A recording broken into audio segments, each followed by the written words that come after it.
Dzień dobry, nazywam się Joanna Becker, jestem wiceszefową Polityki Insight i zapraszam na rozmowę, które nagraliśmy podczas naszej konferencji Ryzyka i Trendy. Z naszymi gośćmi dyskutowaliśmy o przyszłości demokracji i mediów, o suwerenności i Europie, o globalnych zagrożeniach i potrzebie bezpieczeństwa, o gospodarce i klimacie. W naszych rozmowach wskazujemy najważniejsze trendy, zerkamy w przyszłość, próbujemy uporządkować rzeczywistość. Stawiamy pytania, unikamy dogmatów i szukamy drogowskazów. The European Union is never going to be perfect and was never perfect. By that I mean that we advance always in 3 stages. Stage number 1 is a crisis, stage number 2 is chaos, and stage number 3 is a suboptimal solution. I believe that sovereignty is a central notion also for international relations, not to limit international cooperation because it's impossible and it wouldn't be wise, but to make a clear picture who is responsible for what and why we are doing something. And that's why I'm ready and I'm happy to continue discussion about sovereignty, European sovereignty. And we're seeing a lot of the ties that bind people together actually being turned into weapons. So instead of trade bringing people together, you get sanctions and trade wars. Instead of the internet bringing people together, you get cyber and fake news and election interference. And even the movement of people, which is the kind of fundamental thing which is bringing people together, was weaponized with people being forced out of their countries, Turkey trying to blackmail Europeans about whether it was going to open its borders or not. Poland should not be afraid because a certain amount of European sovereignty and strategic autonomy is really necessary. I mean, who would not agree that there has been a certain, arrogance or conceitedness in the US, in their foreign policies and in dealings with European partners? Europa wciąż poszukuje swojego miejsca w geopolitycznej układance i mierzy się z kwestią suwerenności państw członkowskich. Epidemiczny rok na nowo postawił pytania o to, kto ma decydować o losie państw członkowskich, czy jaką politykę zagraniczną ma prowadzić Unia Europejska. O unijnych dylematach opowiadają nam były premier Finlandii Alexander Stubb, polski minister do spraw Unii Europejskiej Konrad Szymański, szef Europejskiej Rady Spraw Zagranicznych Mark Leonard i Patrycja Sasnal z Polskiego Instytutu Spraw Międzynarodowych. Rozmowy prowadzą Agnieszka Smoleńska, szefowa działu europejskiego w Polityce Insight i Piotr Buras, dyrektor biura ECFR w Warszawie. In this panel, we will be talking to Mr. Alexander Stubb, currently the director and professor of the School of Transnational Governance at the European University Institute. Also, Mr. Konrad Szymański, witam serdecznie, Minister for European Affairs in Poland since 2015, previously also member of the European Parliament. Witam serdecznie, thank you very much for being with us. I would like to start by taking a little bit stock of what happened in 2020. For many of us, forever 2020 will be associated with the pandemic. However, from a European perspective, 2020 was a year of fundamental change in many different ways. We had the European Green Deal, which marks a watershed moment in how European Union thinks about its industrial policy, in how it thinks about its transformative role in European economies. We had Brexit on the 1st of February 2020, which is the first time that a member state of the European Union has left. Finally, we had the geopolitics shift. The changing winds in the US and the changing relations globally between China, US and other big actors has made this year for the European Union a year of unprecedented challenges. Now, at the same time, Europe has fundamentally changed, you can argue, in this year. We had new budget approved, which is almost twice as big as the one we had before. New debt will be issued, which will be issued at an unprecedented scale. We had unprecedented coordination when it comes to coronavirus pandemic fight response. We had new forms of cooperation being developed, in particular the vaccination strategy. Now, what I wonder when I look at these transformations of the European Union is whether these changes will stick or whether they will be temporary, whether they will disappear, and whether this is a moment where the transformation of Europe is really pushing integration forward, or whether, in fact, it's risks disintegrating? Have we gone too far too quickly? Mr. Stubb, what's your take? What's your diagnosis? I think the starting point is very simple. We human beings have a tendency to do three things. Number one, we over-rationalize the past. So we draw parallels from the past to today, which really are not linked. Secondly, we have a tendency to over-dramatize the present. I'm not saying that you just over-dramatized it, but there was a lot of unprecedented language in what you just said. And finally, we have a tendency to underestimate the future. I'm much more relaxed, sometimes even a little bit agnostic about the way in which the European Union develops. I think there is quite often a functional spillover effect. So integration in one area leads to pressure to integrate in another one. At the same time, I am the first one to admit, as pro-European as I am, that the European Union is never going to be perfect and was never perfect. By that, I mean that we advance always in three stages. Stage number one is a crisis. Stage number two is chaos. And stage number three is a suboptimal solution. I would say that we should remember that we could create quite an answer to the pandemic crisis, especially in economic terms, with the instruments we already have on hands. So the adjustments, the treaty change at the moment isn't the most urgent thing. Although, of course, Warsaw, since Brexit, was pretty open to discuss it. We invited all capitals to talk about fundamental change of the Union because Brexit is a warning. Brexit shouldn't be understood as an accidental thing. I think the mechanism which pushed Britain outside EU are present in many member states. Maybe the scale is different, but the nature of the mechanism is the same. We saw it very clearly during the budgetary debate, where we could notice that in many, many capitals, EU is only about costs.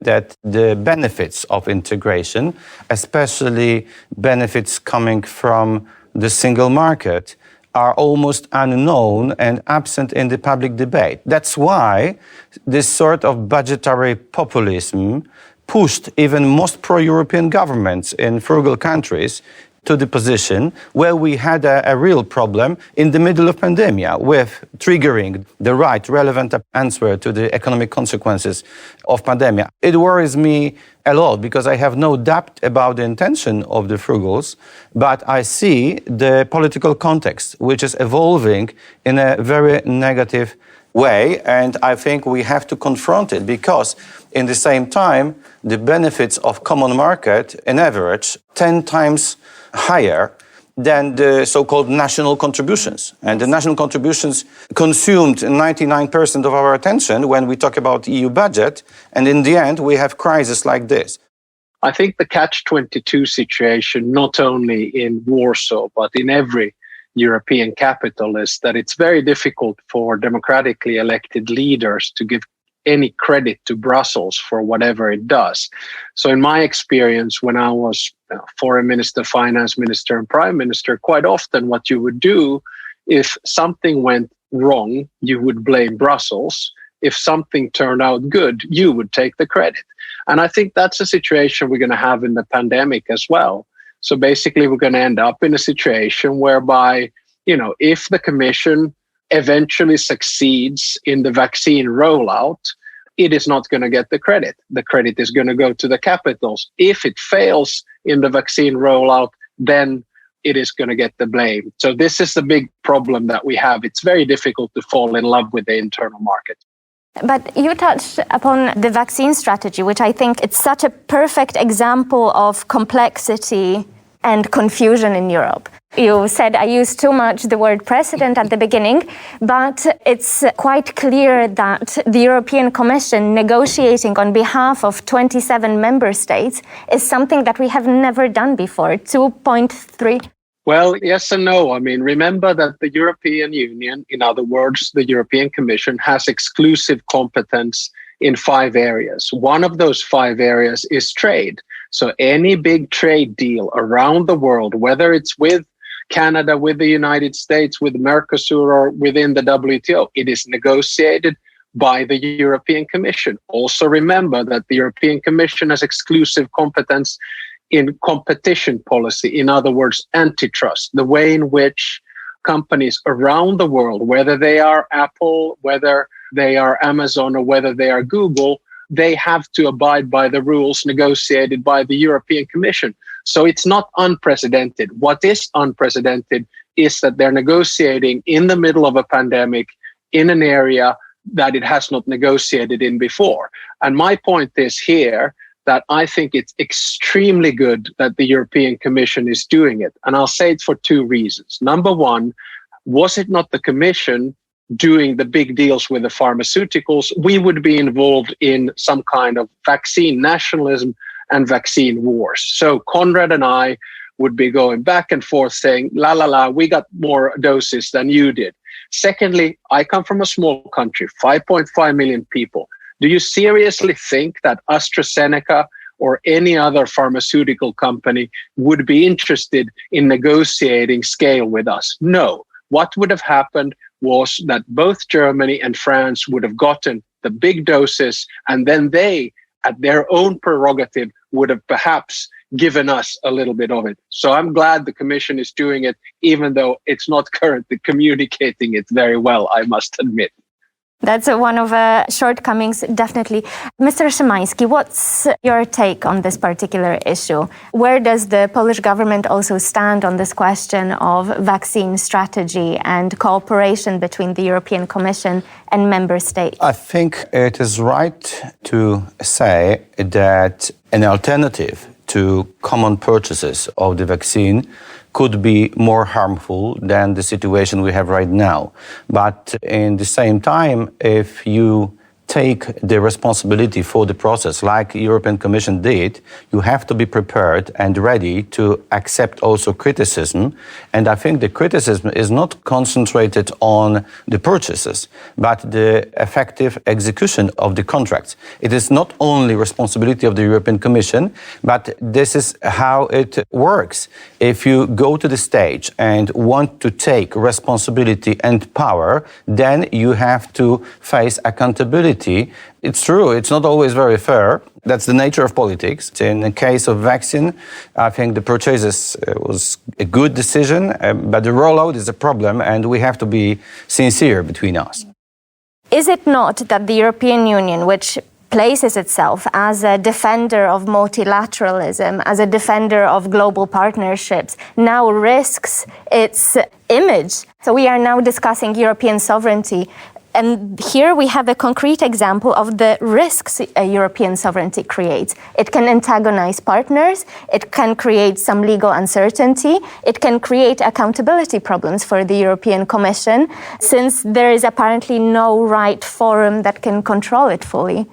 I think you shouldn't be speaking in the present tense. You can already speak in the past tense. The Commission really screwed this up. The damage is already done when it comes to communication, and it was a double whammy. The first one was the export restriction. The second one was the issue relating to the hard border between Ireland and Northern Ireland. They retracted, but now they have an uphill battle to try to fix the problem. Listen, with sovereignty and pooling of sovereignty comes different types of aspects, which are linked to responsibility, who takes care of what. But my argument on the particular vaccine things is along the lines that the negotiated deal originally was good. Now they need to get the rollout right.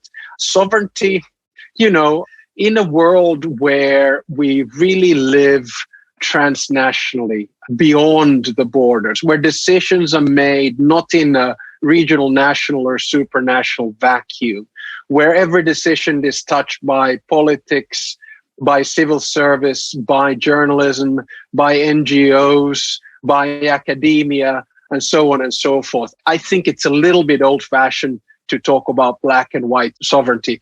Sovereignty has been pooled, and that has been the case for the past 50, 60 years. And believe me, this pace is going to increase as technology evolves. When we, as Europe, starting talking about sovereignty, it's natural reaction.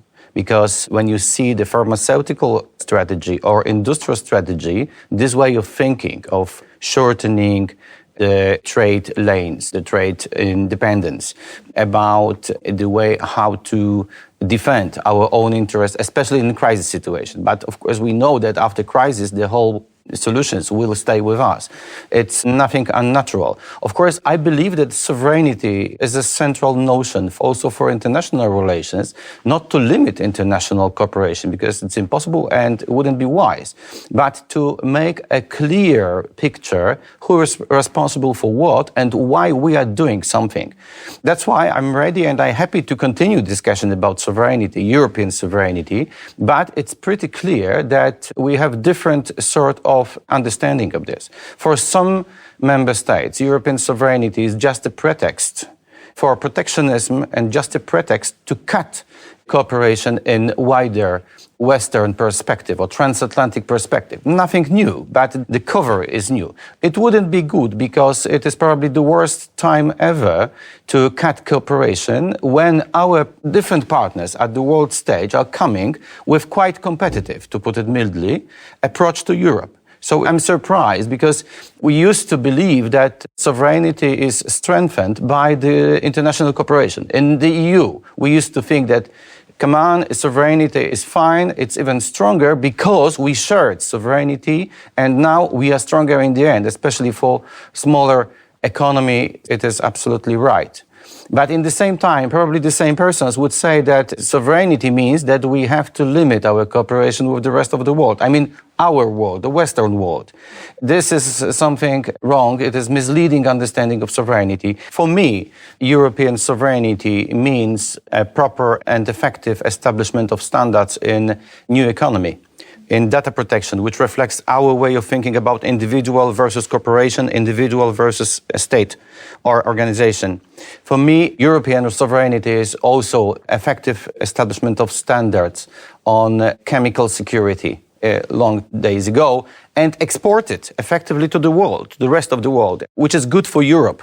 It is also a question of cooperation with the US, not competition, in security. So it is not always about limitation of thinking about ourselves. It's sometimes about just opposite, wider cooperation.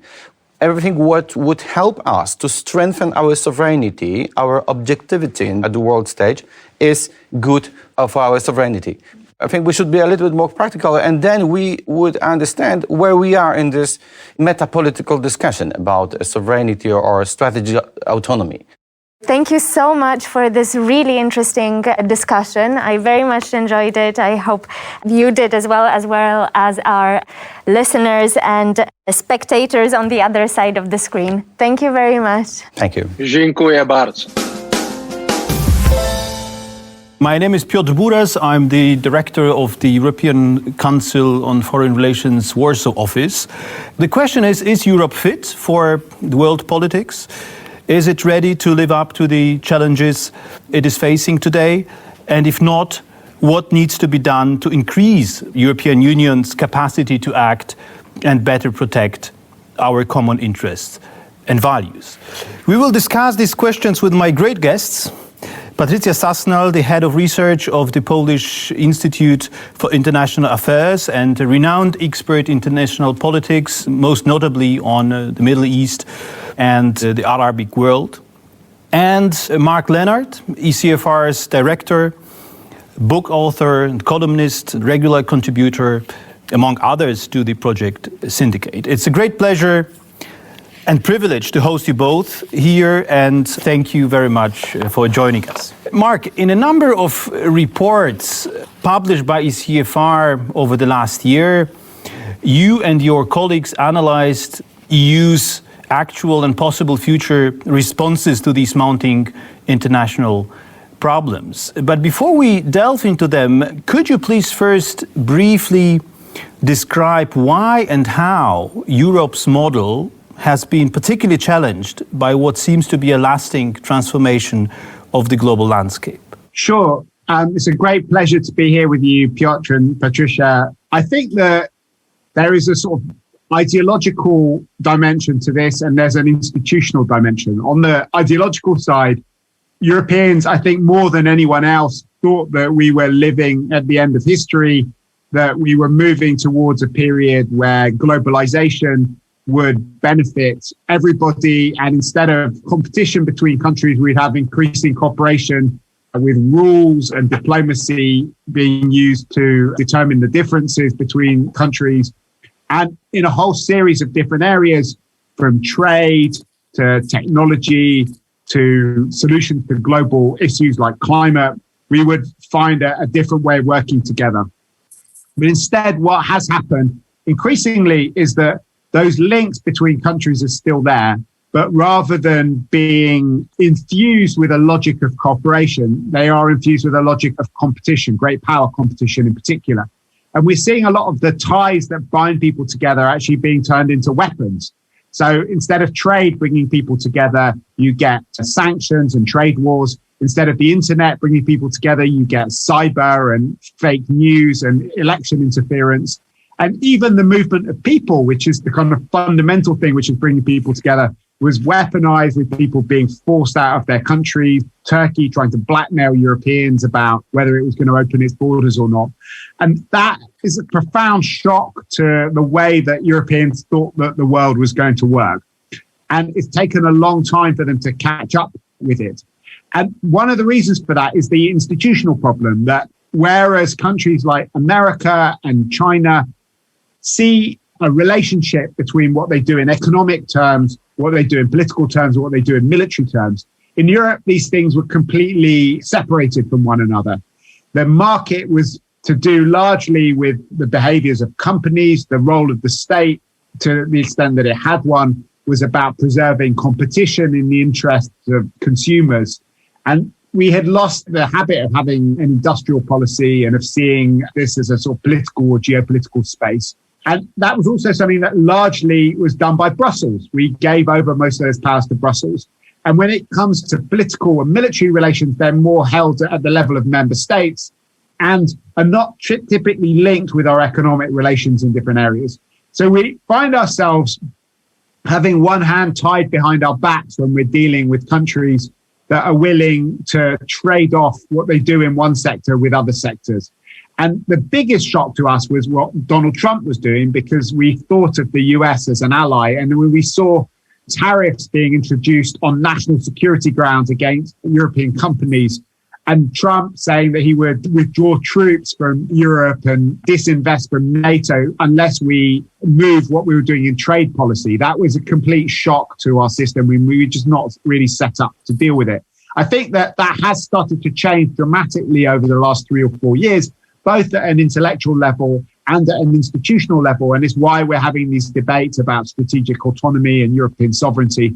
But it's been quite a steep hill to climb for Europeans. In the end of December, the EU hastily concluded the so-called comprehensive agreement on investments with China and had to face criticism for basically failing to embrace the opportunity of coordinating the China strategy with the new Biden administration in the US.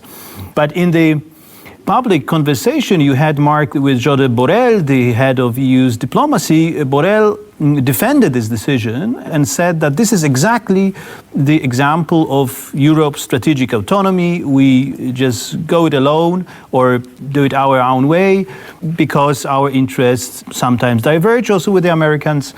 And this is the way how it should be. So do you agree with that, or do you have a different assessment of this agreement? So one of the problems that we all have assessing this agreement is that it's not all been published. There are lots of addendums and protocols which are still being kept secret. So we only have partial information on it. I think the fact that they've not been published, not particularly good sign in terms of the confidence of the people who signed it. But I don't, in principle, have a problem with the idea of signing a comprehensive agreement on investment with the Chinese. We've been negotiating it for 7 years, and we have important Chinese investments in Europe, and nobody's saying that we shouldn't have any Chinese investments in Europe, and it's better to have that regulated than unregulated. And at the same time, there are a lot of European companies that have invested in China and that are short of protection. I think the whole way that the process was handled looked very clumsy. I think it has definitely destroyed a lot of trust, not just in Washington from the new incoming Biden administration, who reached out to Europeans and wanted to consult on it and urged them not to sign it so quickly, but also in other countries that will be critical partners for us as we try to defend a rule-based economic order in the future, such as Japan and India and Australia and Korea, countries that were horrified at the process and the way that we did it. So I think that it has done a lot of damage to European credibility with other countries. And I do also think it has sent a bad signal to China that is relatively easy by making some what seemed like relatively small concessions to break the desire of Europeans and Americans to work together on issues of common concern.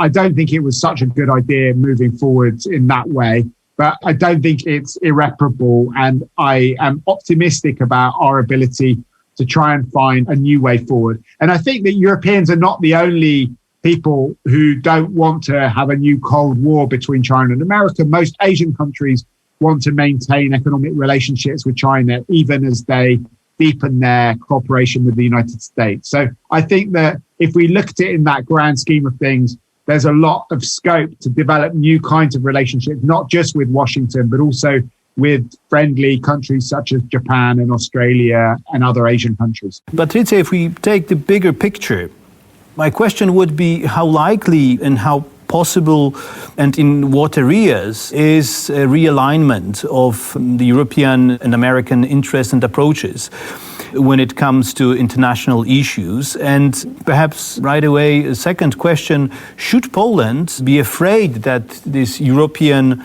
Sinatra doctrine, as Josep Borrell called it, could pull the EU away from the United States? I think Poland should not be afraid, because a certain amount of European sovereignty and strategic autonomy is really necessary. I mean, who would not agree that there has been a certain, arrogance or conceitedness in the US, in their foreign policies and in dealings with European partners? I think it's time for Biden to understand, and perhaps this agreement with China serves to elevate the negotiating position of Europeans vis-a-vis the US. So I think the Biden administration needs to understand that it's about bigger things than just single policy issues, that we need to act as a bloc long term. Now, if you're asking about policy areas where this realignment and alignment is possible, I think there are a number of issues where this is possible. First is climate. And this issue trumps all other issues in the long term, because it's just so important, not only for the transatlantic area, but globally. And when the two, the US and the EU, European countries act together, they get things done. So I am hoping that things will get done here too. The other one is multilateralism and just underlining the importance of international organizations in the UN system, which has faltered under Trump. And without the US, things just don't work there at all. They are hijacked by China and Russia. And actually, another point where alignment is possible is Russia. After Navalny's poisoning and his imprisonment, the attitudes in Europe are changing. Despite Germany's support for Nord Stream 2, Europeans are thinking about Russia differently these days. And this brings us together across the Atlantic. I think there's a number of issues where alignment is possible. And just the bottom line here is that there will be sheer added value in the fact that the EU and the US will stand together on a number of issues and will be perceived as speaking in unison. Thanks, Patrycja. I'd like to turn back to Mark for a while, because we had a very interesting poll in 11 European countries on the transatlantic relations, on the perceptions of European societies of America. And my question to you is if you could summarize very briefly the key takeaways and tell us what do they mean for the future of the transatlantic relation? Do they bode well for the revival of the West? So very briefly, what our poll showed is that Europeans everywhere are happy to see Biden elected to the White House, but they have big doubts about whether America can come back as a global leader. And there are different dimensions to that. The majority think the American political system is broken. Many think you can't trust the Americans not to vote for another Trump again after 2016. And more important than the crisis of American democracy is a crisis of American power. We found that a majority of people everywhere thought that China will overtake America as the most powerful country in the world within the next decade. And also that Americans can't be relied upon to defend Europeans from all the problems that we have. And they're drawing quite radical policy conclusions from that. Firstly, they think that we should invest in our own defense rather than relying on the Americans. Secondly, a majority of people in all the countries surveyed said that if there's a dispute between China and America, Europeans should stay neutral rather than taking America's side. And thirdly, and most interestingly, in many countries, not in Poland, but in almost all the other big European countries, people said that the go-to capital is now Berlin rather than Washington. Thank you very much, Mark, and thank you very much, Patrycja, for this excellent, very inspiring conversation. Dziękuję, że poświęciliście nam swój czas i mam nadzieję, że będziecie wracać do naszych audycji. Znajdziecie je w najważniejszych serwisach podcastowych. W pole wyszukiwania wpiszcie po prostu Polityka Insight. Więcej informacji o naszej konferencji, pełne nagrania rozmów znajdziecie na stronie ryzykaiTrendy.pl. Chciałabym jeszcze podziękować całemu zespołowi Polityki Insight za wysiłek i poświęcenie, które włożyliście w przygotowanie konferencji.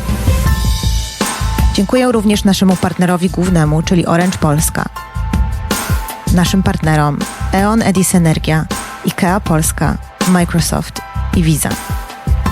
Merytorycznie wspierała nas Europejska Rada Spraw Zagranicznych oraz German Marshall Fund of the United States. Partnerem medialnym jest Radio Tok FM.